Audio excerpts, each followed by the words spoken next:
Lord, thank you po sa bagong araw na dumating. Panginoon, maraming salamat sa bagong araw na ito. Maraming salamat sa masarap na tulog. Maraming salamat sa masarap na pahinga. Alam ko po, Panginoon, na ako'y binantayan ninyo at inalagaan ng buong magdamag. Haharapin ko po, Lord, ang araw na ito na puno ng pag-asa sa aking puso't isipan, sa aking buong pagkatao, sa aking buong araw ngayon.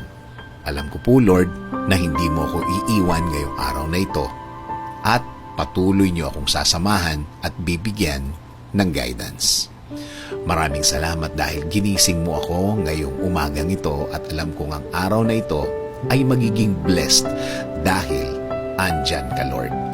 Punuin niyo po, Lord, ng kasiyahan o joy ang aking puso.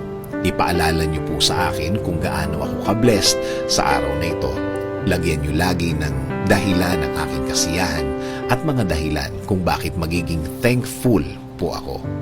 Kapag pumasok na po ang problema sa aking araw ngayon, i-remind niyo po ako ng inyong pagmamahal, ng inyong presensya, ng inyong kabaitan, ng inyong pag-aalaga na kayo po ay laging andyan para ako'y alalayan. Kapag ako po ay nanghihina, ipaalala niyo po sa akin na lagi po kayong andyan para ako'y tulungan, para ako'y alalayan, para ako'y alisin sa isang problemadong sitwasyon.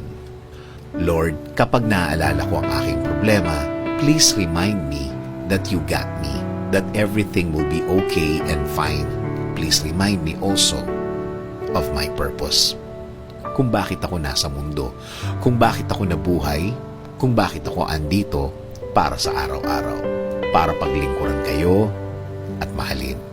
Kasama na ang mga nagmamahal sa akin at nagpapahalaga na kayo pa din ang dapat masunod sa aming buhay.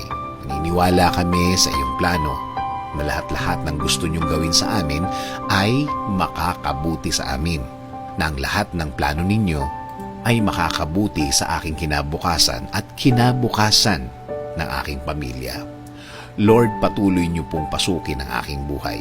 Isinusuko ko na po sa inyo ang aking araw-araw, ang aking mga gagawin at aking mga plano. Patuloy niyo kami bigyan ng guidance sa araw na ito at sa mga susunod.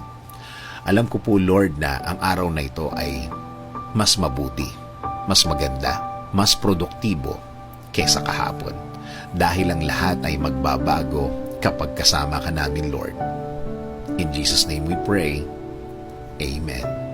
Sabi nga sa Lamentations 3:22-23, "The steadfast love of the Lord never ceases.